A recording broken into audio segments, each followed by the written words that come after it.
All right, good afternoon. I want to thank you all for coming out on this cold day.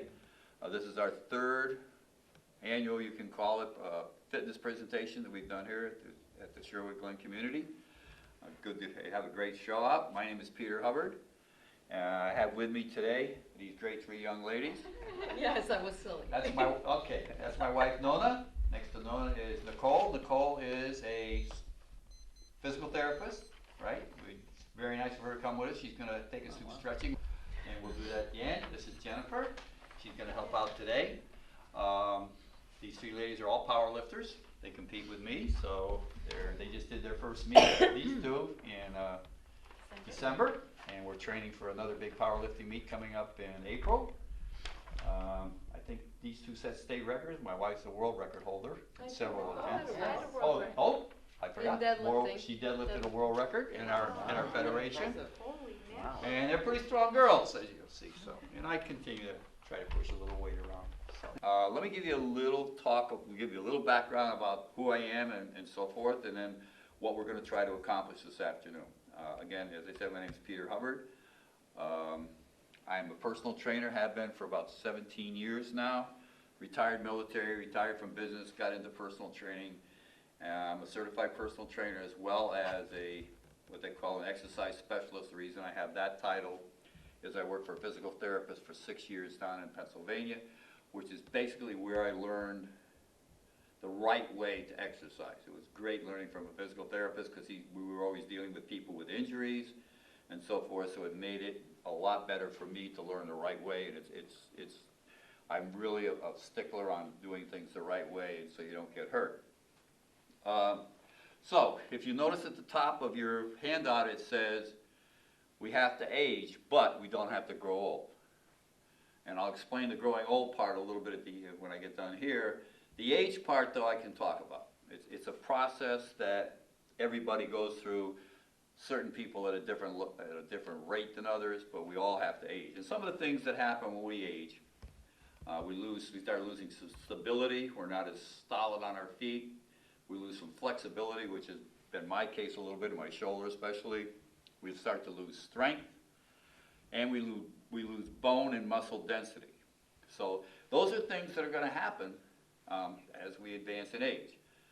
However, we can do things to slow that process down, or even in some cases when you haven't been very active for a while, recover some of the flexibility, strength, and so forth that we had when we were younger. And we can do that through, of course, diet, which I'm not a dietitian and I won't talk about, but through strength training. And this has been proven by the American Medical Association and various other organizations. If you read online or go online and look about it, strength training for people in advanced years is one of the greatest ways to maintain a good health and good environment for yourself. So what we're going to try to do today is work on stability, strength, and flexibility. Those are the three things we're going to work on. I've got Nicole here with me, which is great because this is the first time I had an opportunity to have a physical therapist with us who can really show you about some flexibility at the end of my presentation. So again, we're going to go through all these basic exercises. I want to give you guys enough time at the end to practice with us. There are 4 of us here. We've got all the equipment we need here. We've got the stability ball, physio ball, we got free weights, and all of these things that we've got in this room to help you work out today. For those of you who don't like going to the gym, you can put together your own little home workout for less than $200 with the stuff that we've got here today. So all the stuff's available at Dick's Sporting Goods, online, or so forth. So for those who want to set up a little home gym and use these exercises, you can. Art's been kind enough to put together a video for everybody here. So you're going to be able to watch what we've done, so don't worry about taking notes. On my handout, I told you here, my email address is on there, my cell phone numbers. If you have any questions about anything we go over today, feel free to shoot me an email. I'll be glad to help. All right. So I told you the first part about was we have to age, and then I kind of throw in we don't have to grow old. And in my opinion, growing old is a mental process. If you want to act old, if you want to think old, you're going to be that way. what I encourage you to do is remember the old statement. When you wake up this morning, we all have something in common. Today is the first day of the rest of your life. So, having said that, you know, for me, there's lots of things I do that keep me feeling young. I train high school football players, and you work with a bunch of boys 14 to 17, 3 times a week, you're going to pretty well stay young. I've been powerlifting for a while, as have the ladies. I mean, I really enjoy powerlifting. It's a great sport. It's not for everybody, but I'm actually bench pressing as much as today at the age of 77 as I did when I was 62. And so it just shows you that if you work really hard at something, that you can maintain. Now, I'm losing some flexibility. Stability is fine. My flexibility is the biggest issue with me, and I need to stretch more. And my physical therapist, Cole here, has told me that many, many times. But the bottom line is, we're not here to make you big, strong Hulk. We're here to help you have stability, help you have more flexibility. And the bottom line is, when you get all done at the end of the day, it's not about picking up all of this weight. It's about being able to squat down like this, grab your grandchild, and pick them up and give them a hug. So that's what we want you to be able to do. Because of modern medicine and so forth, we've been able to extend our life. So why not make it a productive and happy life through exercise? Okay, we're going to talk a little bit about cardiovascular training, which is very, very important to us as we get older or as we're young. It doesn't make any difference. It's getting your heart rate, making your heart healthy. And to do that, you need to have some cardiovascular training. Now, part of the weight training you'll be doing today is cardiovascular training, but there are other methods. Just going for a walk is great. You know, even just moving around to get your heart rate up. A lot of folks use the equipment that we have for cardiovascular training, i.e. the treadmill, the FX, or so forth. And the problem with the way they use it is they really don't get their heart rate up, which is what you need to do to increase the strength of your heart. Your heart's a muscle like any other muscle in your body. So what you want to do is make it work a little bit harder. Now, everybody, based on your age and your weight and so forth, has a criteria or parameters that they should stay within regarding their heart rate. There's a normal heart rate, there's somewhat vigorous training, and then there's extensive training. What I would suggest you do is, before you do any heavy cardiovascular training, check with your doctor to make sure that your heart's up to cardiovascular work. But let's show you a way that you can do what I call interval training, which is what all athletes do. Marathon runners, skiers, football players, you name it, they do what they call interval training. Interval training is, and I'm going to have my wife demonstrate in a little bit, but let's tell you what it is. It's where you start doing a cardiovascular exercise, like the treadmill, at a very relaxed and slow pace. You will do that pace for approximately 2 minutes. That's going to get your heart rate going, get your body motion, kind of stretching a little bit. At the end of 2 minutes, what you will do is increase the speed. Let's say we're on a treadmill, and we started at level 2. We're going to increase the speed to level 4, and then we're going to do that for 2 minutes. Now, that's going to be moderate heart rate increase. So we've gone from very nice and relaxed to moderate. Then we're going to increase the level to, let's say, 6. And these are just numbers. Everybody will have their own set of numbers. We're going to do that for 1 minute. Now, that's intensive cardiovascular training, and that's when you're really getting your heart rate up. So you'll do that for 1 minute. Then you're really tired, bumped up. You drop back to your original setting, which was 2. Do that for 2 minutes. Go to 4. Do that for 2 minutes. And then go to 6 again for 1 minute. Again, the key is to get your heart rate up. This applies to any type of cardiovascular training, whether you're just going for a walk. When you go for a walk, relax. Walk nice and slow. At the end of a little bit, speed walk a little bit. And then slow down. Speed walk a little bit. Again, all we're trying to do is develop the muscle rate. So we're going to give a quick demonstration. This is my wife, Nona, who I introduced you to before. Nona, start the treadmill. Make sure your feet are on the side before you turn on the treadmill. You don't want the treadmill going on with your feet on it. Start the treadmill. Quick start. And the belt, it says belt starting. All right, she gets on the treadmill. Now her level is going to be 2, so she's going to take it up to level 2 on the treadmill. And we're not going to go the whole 2 minutes. She would do that for 2 minutes. Now she's going to kick it up a little bit. She's going to go to level 4. Start to move a little bit. And then she's going to finish up at level 6.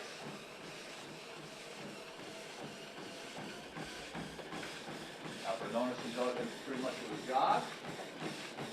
All right, this is going to drop it back, all the way back down to level 2. And do that for 2 minutes. So as you can see, she's done an interval training. You can turn it off now, though. She's done interval training. Boy, when she was at level 6, I'll guarantee your heart rate was going up, right? Yes. Okay. So when you do any cardiovascular activity, the key is to exercise your heart. And to exercise your heart, you need to make it beat. Now, there's ways to measure that. On the treadmill, they have a measurement which includes heart rate. I would encourage all of you to go online, check out your age, see what a good working heart rate for you is. You can buy a heart rate monitor, which goes on your wrist, and you can get that at any drugstore or any health store, and you can get one of those. Again, cardiovascular training is all about increasing your heart rate and getting that working like any other muscle. One more time I'll say, please check with your doctor before you do any heavy cardiovascular training, especially if you have any pre-existing conditions. It's really important. But on the other hand, how often can you do it? Cardiovascular training should be and can be done every day of some type. Intensive cardiovascular training, I would say 3 times a week. Okay, great. Okay, the very first group of exercises we're going to work on are going to be for the lower body. We're really going to work on our legs and our hips and so forth. Each of the exercises devoted to working on the lower body. All right, go ahead, ladies. Squat. I'll do it like we do at the gym. Knees, knees, knees, knees, up. That's what I yell at them is what I'm telling them. Knees means focus on keeping your knees out. So when Nona's or Jenna got weight on their back, I'm saying, first thing I'll say, watch, right here, I'll go hips. Nona, hips. Knees, knees, knees, knees, up. Okay?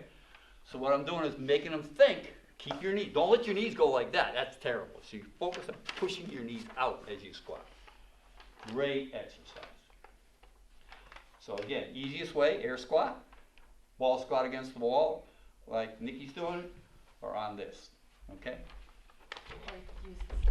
And you can do it by yourself. Don't try to do it till you get an idea how it's going. Your knees don't want to go over your toes. So You just like lunges or anything, you never want your knees to go over your toes. Yeah, so you're kind of like, when we squat, we say knees, knees, knees, but we're actually making sure our knees go out with our toes. So when you see my toes are kind of pointed out that way, a little bit out. So when you're going knees, knees, knees, knees.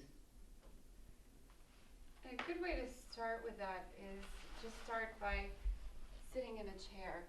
That way you know your bottom's getting back, but if you lose your balance, you just land in your chair. What she's going to do is lean against the ball. You want to make sure your feet are out in front of you, so you're really leaning onto that ball, okay? Hands can be either out in front of you or on your thighs, whatever's comfortable. You're leaning back into the ball.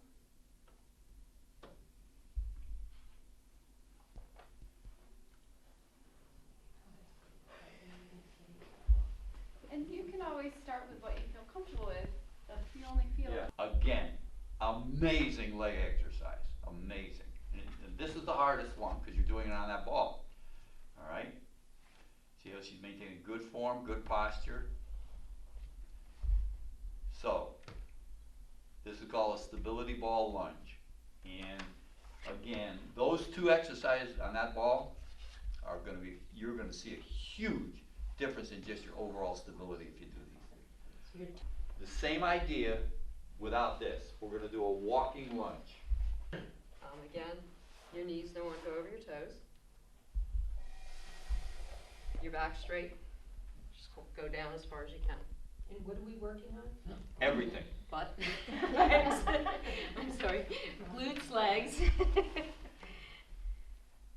So, you're walking along, you're taking your nice morning walk out there, checking out every once in a while. Go into some of these. These are really killers. I used to do these when I walked patients at Yes. night on the back road. I think I saw that on Monty Python. Yeah, probably. Walk down that much until you loosen it up.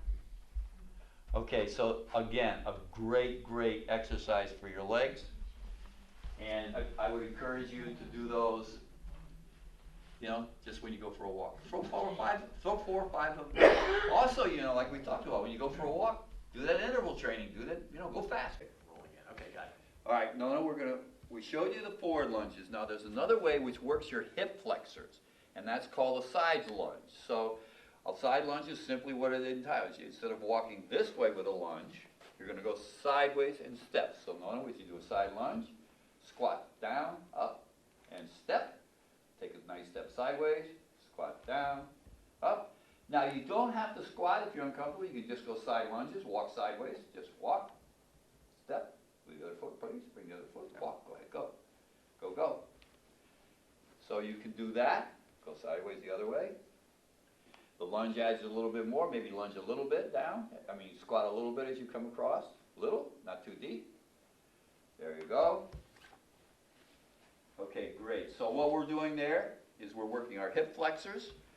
With the front, when we were doing our front lunges, we're working our quads, our butt, and everything else. This is working hip flexors. So remember I told you as you go for the walk, we can do the front lunges, we can do side lunges as we're going for our little walk. So take your lunge, 3 steps, and decide, whoop. Of course, you're not going to get very far in your walk, but on the other hand, it's going to exercise your hip flexors and the rest of your body. Great, done. Now we're going to do some work on our core muscles. Core muscles are terrific. That's what makes you, that's what gives you all your stability and so forth. Part of this core group will be working with our abs and every part of our core, doing various abdominal exercises and core exercises, which is going to help us maintain a solid platform with which to work on. So, 3 ways again. Physio ball, stability ball, floor. Let me again, I'll talk about the ab before I start. The abdominal muscle is one muscle that you cannot let it relax when you're exercising. As soon as you let it relax, you're starting all over. I'd rather have you do 3 really good crunches than 30 like that. Because if you don't keep focus on the ab, it doesn't care. And this is something that you can do every single day. Well, floor leg lift, a leg lift for you, no, mostly. Flat on, let's leg lift, one leg lift, flat on your back. Now you guys can do this in a chair. No, both. No, we don't do it. All right, one leg, just pick one leg up, hold, point the toe, let it down. Other leg, up. You can do those in a chair, same idea. Hold, let it down. You can do both legs up, hold. All right, all of the other ab things that we've already gone through, or core things, you know, if you feel more comfortably doing some ab exercises, you can do those actually just sitting in a chair at home. So again, my wife Nona, if you please put your feet together. Now raise one leg straight out, please. Hold it. Back down. Other leg straight out. Hold it. Back down. All right, now both legs together. Bring them out. Hold. Back down. Stop. So you can. This is working your lower abdominal muscles. You can do it sitting in a chair very comfortably. Remember. So let's do it. Let's do it one more time. One leg up. Hold. Down. Other leg up. Hold. Down. And both legs up. Hold. And down. Thank you. Okay, that's it. So we're going to start. We'll start, Nikki, with she's on feet on the floor. Come up. Stop. Hold. Back. Now, if she never lets her head touch, it's tougher. So watch. Go back. Stop right there. All right, come up. She's loving me right now. Go back. Stop. Don't let you touch. Rest of blood vessel. Hey, she just, that little girl can bench a ton of weight. She's okay. All right, go. Rest. Okay. So, you know, I don't care if you do one. You know, and if you have a partner with you to hold your feet down, I mean that's hard the way she did it. But you have somebody, or you can put your feet under the bed or someplace to get it. But I don't care if you do 1 or 2, do them right. Don't go all the way back and lay down and start again, because you just start all over again. You might as well, you know, you're just wasting your time. Okay, on the ball, same idea. Okay, a little bit up, a little further back, Jen. There you go. Yeah, come up, stop. Come up a little higher. I want to really torture. A little higher, a little higher. Go back. Go, stop. Go back a little more. Go back a little more. Come up. No, don't go back that far. Stop. Go back a little bit. Go back a little. What she's doing is I'm making her focus, keeping all that pressure by doing it real slow. Okay. Yeah, she's tight. Now notice, same idea. Come up, squeeze, squeeze, squeeze. This, you always hear me yelling this. Squeeze, squeeze, squeeze, squeeze, squeeze. Back. What I want you to do is just squeeze it as hard as you can. You know, just tighten that. I mean, come on. How many you want to do? About 100? Want weight? Now you can do that with a 45-pound plate in front of you, and it makes it a lot easier. You won't do that. All right, one more. Come on.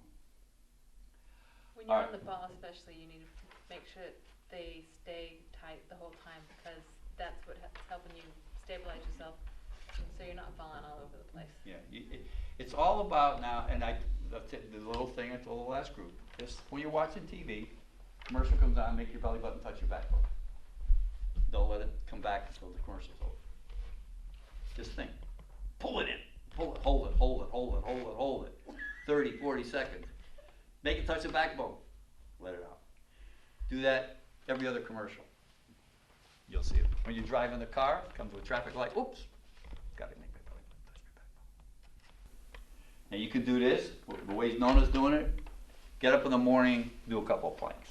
Time yourself. Hey, I did it for 15 seconds. Everything should have a little goal. Okay, I'm up to 25. You're working every single part of your core doing that exercise. Every bit of your core is being worked. It's just a great, look at these girls, they're still going. I didn't even tell them to stop yet. Oh, somebody stopped. Again, now this set of exercises we're going to use is going to work on the upper body. We're going to work on our shoulders, back, biceps, and triceps. This will be total upper body workout. There's 3 ways to do it. Easiest, next easiest, hardest, okay? The reason is simply that, well, you can tell me, why do you think that's the easiest and this is the hardest? We're all going the same exact weight. Why would this be harder than that? Balancing on a ball. You got it. All right. That one you got a stable environment. This one you got less of a stable environment. That way you got no stable environment, right? So what we want to do is work on stability. Remember I said stability is key. Core muscles are key. Stability is key. So consequently, we can do any of the 3 ways. It's up to you individually. Try it. You know, if you're going to do it on the ball, make sure you got somebody with you. So we've all fallen off the ball. It's not a big deal. I mean, you know, we fall off the ball. Okay, let's go. Roll it back. We're going to do these one arm at a time. So, this is a chest press. All right, so one arm up. Oh, And then nice and slow on the way down. Other arm up. Nice and slow on the way down. Okay? All right, well, what we're working is the chest muscle. So, again, you can do it 1, 2, 3, any way you want. Okay, we're going to go right from that into a fly. So you stay in the same place, put your hands together, bend your elbows slightly, come out, and come back. So the first one we did was right in here. We're working right in here, and now we're getting a good stretch. So we'll get that chest out and get a good stretch. Okay? All right. Okay, okay. Okay. There's 2 motions, or 2 movements to every lift. There's a positive and the negative. If I'm doing a curl, that's the positive. When when gravity's fighting it, that's the negative. Every lift has a positive and a negative. What you want to do, believe it or not, your strength is built more on a negative than it is on a positive. So, having said that, if I'm going to do a curl, I'm going to take a breath. Right? Now what, did you notice what was different about coming up, going down? 1,000 coming up, Just let it out. 2,000 going down. You want to let it down slower, then you bring it up. That's when you're fighting gravity, and that's when you build your strength. So I'm doing a curl. I take my breath. And let it out, right? Now, the other thing, and the gals are really good, is form. If I'm doing this, that's bad. If it's too much weight, that means and you see people in the gym all the time, muscle heads, they're going, whoa, look at all that. Yeah, good. Wait till your back breaks. So, you want to be always locked in. I talk about locking your core in. Everything you want to do, you want to think tight. You want to think about your butt being tight, your stomach being tight. Everything you do, you want to think you're tight, squeezing, focusing on your muscles. So I'm doing a bicep curl. And what am I thinking about? Bicep curl. I'm thinking about my biceps, so I'm coming up. Down. Okay, so curls the same way. Oh, you want your weight back. Okay, bicep curls. Again, what are we focused on? Focused on working our biceps. Okay, now, in the seated position, we're going to do another. This is called a shoulder press.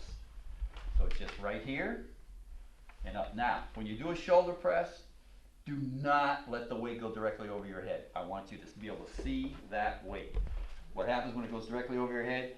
Way too much back here. So it's a shoulder press, but it's out here. I don't want it going over your head. Okay, so go ahead. And this is 2 hands at a time.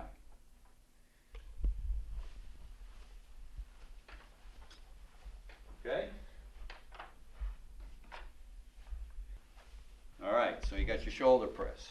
You can sit on your computers. Now, what we're going to do is an advanced shoulder press called an Arnold. And this is really good for you. Known as Showman Arnold. Big circle. And back. Now this works the outer part of your shoulder. This is a great exercise. It's also challenging. You want to do it with very light weight. It's a very challenging, but our reason it's called Arnold? Schwarzenegger. You got it. Okay, now this one you're going to have to do on the bench. And what we're going to do is rows. So Nicole, would you show them how to do a dumbbell row? You can do it. Lying or? Yeah, on one knee, right? So, notice her back is straight. She's just going to pull the weight up under and down. So you do one arm for 12. Then you reverse and go to the other side and do 12. Now what do you think we're working there? Your back. Yeah, your lats. Okay, and the last thing, again, this will be on the bench, kickbacks. And this is for your triceps. Just there. Okay, all it is, see how our arm is nice and straight right in here?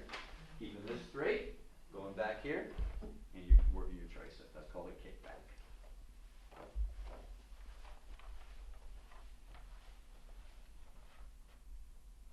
All right, so look, about 10 minutes, what we've accomplished there is our upper body. It was all upper body, and that's enough for your upper body. You got your biceps, you got your shoulders, you got your chest, and you got your back. There's not too much more left. Again, I introduced Nicole. Nicole is a certified physical therapist.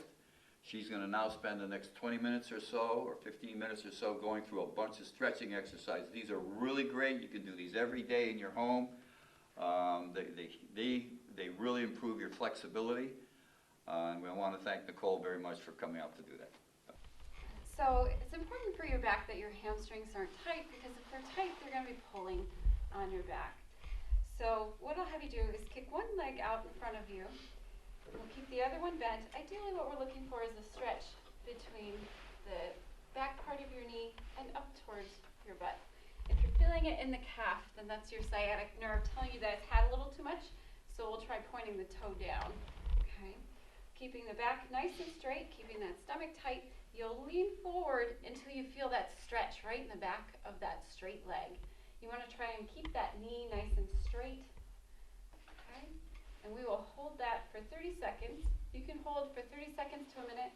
A hamstring stretch is one of those stretches you can't hold long enough.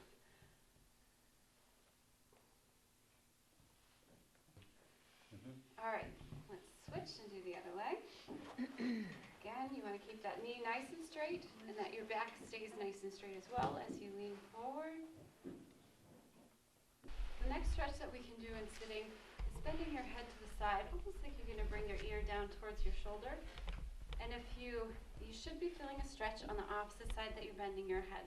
If you are not, you can place your hand on top and give yourself a light push. But ideally, you're feeling the stretch somewhere from the shoulder up into the back of your head.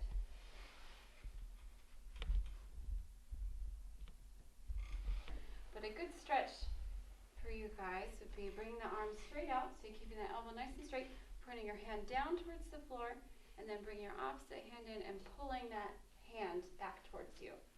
And again, you want to keep that elbow nice and straight. Bad thumbs. Yeah. And you should feel the stretch somewhere between your wrist and your elbow. I know for me personally, I feel it right in the belly of that muscle. Yep.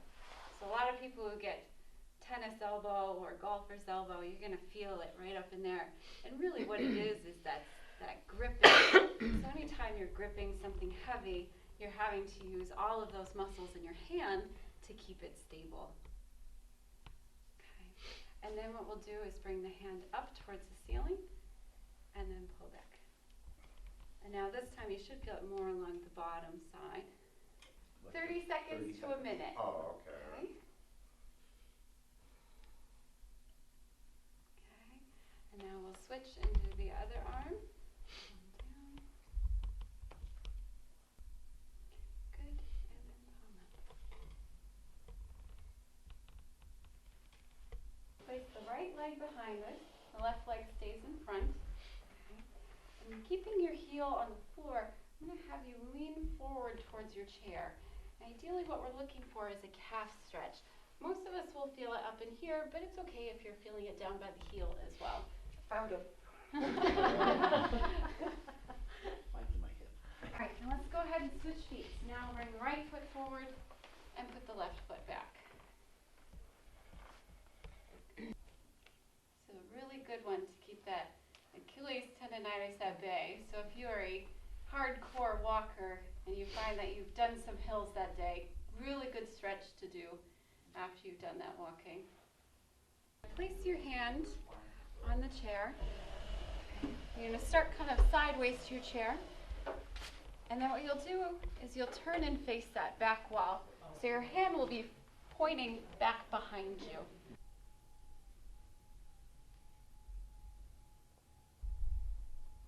And the last stretch that I have for you is a chest stretch. So one of the things that unfortunately happens in our society is we're very front driven. Everything is in front of us. So our chest starts to get really tight, especially for people who work on computers a lot. The tendency to lean forward, chest gets tighter because we're in this position all the time. And one of the things that you can see is as my chest gets tighter, my shoulders start to round forward. So your rotator cuff is getting pinched, and your neck has to come back to compensate for that new roundedness in your upper back. Okay. So if we work on stretching that chest out, your shoulders come back and your neck starts to straighten out. So one of the things that we can do is clasping our hands behind us and really kind of raising that chest up. We're looking for stretch somewhere in the chest here. Maybe it's going to be in the shoulder. Okay. If you're not feeling a stretch, then you can start to lift your hands up a little bit. But if you're already feeling a stretch, then that's good enough. Just think about expanding that chest out. Good. And that's it for stretching. Terrific.